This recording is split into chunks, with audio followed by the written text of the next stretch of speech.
Another soul fouls my temple. Hi guys, welcome back to SwitchUp. As you can tell, we've been pretty swamped this week, with Glen and I both doing 2 of our own reviews, and we've had to get Robnor the Viking on board as well, our new writer and good friend of mine outside of the channel. This one then is a collaborative review. Rob's done most of the gameplay and controls, although I've added in a couple of bits here and there where I felt it was needed, and then I've done the visuals, audio and overall value score. Over to Rob then. Oh man, I went on a journey with Curse of the Dead Gods.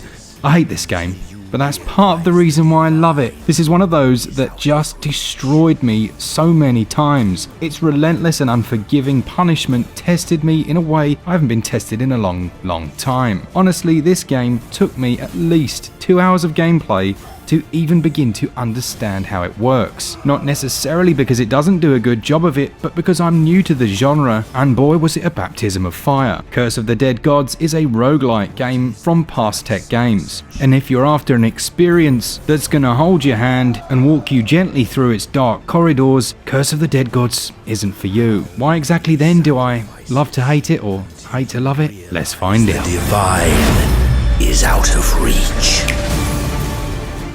The storyline is filled with deep Nordic undertones, but what exactly this mustachioed gentleman has to do with it, you're not really told. Unlike something like Hades, which is quite explicit with its narrative, Curse of the Dead Gods delivers it in a more experiential way. I'm not entirely sure why he's here, and in many ways I kind of wish he didn't walk into that cave, but he does, and control is quickly handed over to the player. There's the usual story tropes of discovering riches and slaying monsters, but that's as far as the narrative goes before the player is handed over to his dark fate, particularly in my hands. You move through the temple, room by room, and one of the quickest gifts you'll receive is a quick death. Dying is the last thing you want to do, but you'll do it a lot. And as with any roguelike, back to the start you'll go. But how does it actually play out?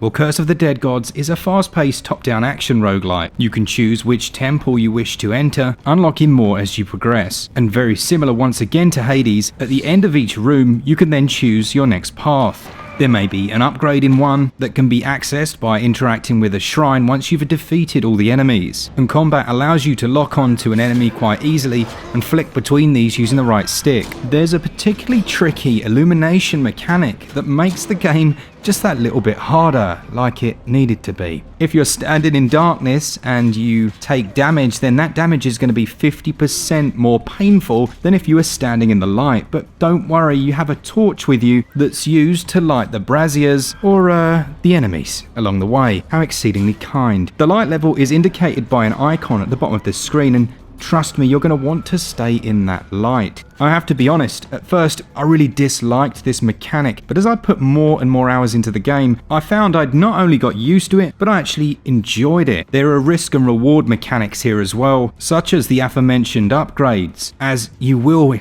at times at least, be forced to pay for those using either the hard-earned gold that you found, your own blood, or even by increasing your corruption. What's corruption, you ask? Yeah, so here's the thing. As you progress through the game, you're going to become more and more corrupt. As you fill your corruption's meter, curses are then placed upon the player. Now those can be avoided or embraced. Why? Because most of them have both a positive and negative effect. For example, one curse charges you 300 gold for each door you enter, and if you don't pay up, it will take some of your health. However, if you do have enough gold to pay up, then it will restore 10% of your maximum health, which, believe me, is particularly useful. But be sure to avoid that 5th and final curse, because it's going to slowly drain all of your health. You start each of those rounds with that primary weapon, such as a sword, shield, mace or throwing knives, and a secondary which include pistols and whips, and your weapons can be upgraded or exchanged along the way. You can also change the default starting weapons that are available to you, which thankfully remain after your death. If you are skilled enough to reach the champion at the end of whichever route you take through the temple, you're going to be faced with the hardest challenge yet.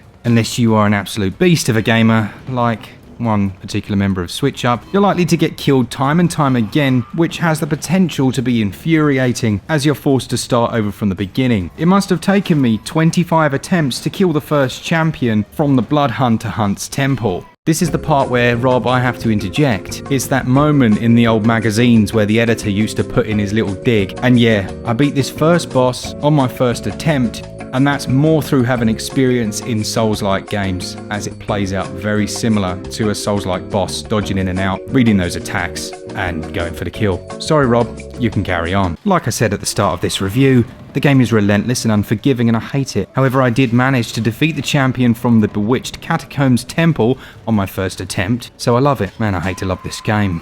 How can gameplay be improved then? Or maybe a checkpoint in the middle of each quest, just the one to keep it difficult, or at least having this as an option. I don't know, I appreciate the challenge, but wow is it tough. There's a good chance though that's just my inexperience with roguelites, but please can I have a checkpoint?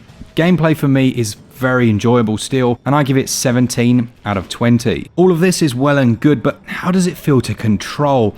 And for me, the game is a delight to handle. It just works well. The A button's used to equip that torch, the Y button controls your primary weapon, and then that can be chained to create powerful combinations. The X button that controls your secondary weapon can also be held down to do more powerful moves, and in combination these can be chained together, or you can use the two-handed weapons to even more devastating effect using those power attacks. The bumper buttons here are used for interaction, which is interesting, and the ZR button is used to dodge and the ZL to parry. I haven't spoken a great deal about the parrying and dodge mechanics, and it's the one area that I felt they could have slightly improved. That parry window is so small, and although the player flashes momentarily, it never felt quite right. It could be that you need to spend hundreds of hours to get that muscle memory, but perhaps chaining a more overt sound to the parry mechanic would have made it easier to the player. Conversely, the dodge works really well, and I ended up just using that. The final interesting mechanic then in relation to that control is the stamina system. This is 5 bars shown at the bottom of your screen. Each time you dodge, attack or parry, one of those points is used up momentarily. But if you perfectly time a secondary attack, a dodge or one of those parries, then you'll be rewarded with one of those back. It's very useful during the fast-paced action,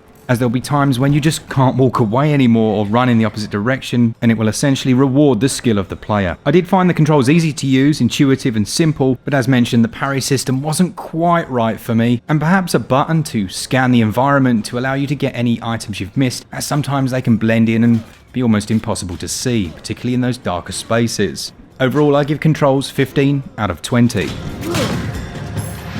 Visually, Curse of the Dead Gods uses some lovely lighting effects. That illumination mechanic is facilitated by real-time dynamic lighting and shadows cast from the player and the enemies. That lighting gives each environment a foreboding atmosphere, and even, dare I say, at times a stark beauty when you light a brazier and the details of the environment pop out. Enemy designs are decent for the most part, although there's not a huge amount of variety in the earlier stages. Frame rates and performance are pretty good across the board, in both docked and handheld. You'll notice a couple of minor drops from time to time, but for the most part, both the frame rate and resolution maintain high levels that's pleasing to the eye and won't leave you frustrated. Now, neither Rob or I have experienced any crashes with the game so far, which is a very good sign. As far as audio goes, both the sound effects and musical choices are on point.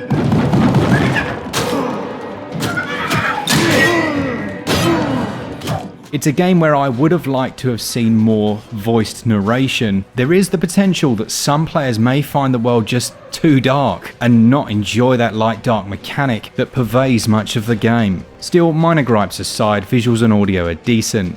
I give the visuals 16 out of 20, and the audio also scores 16 out of 20.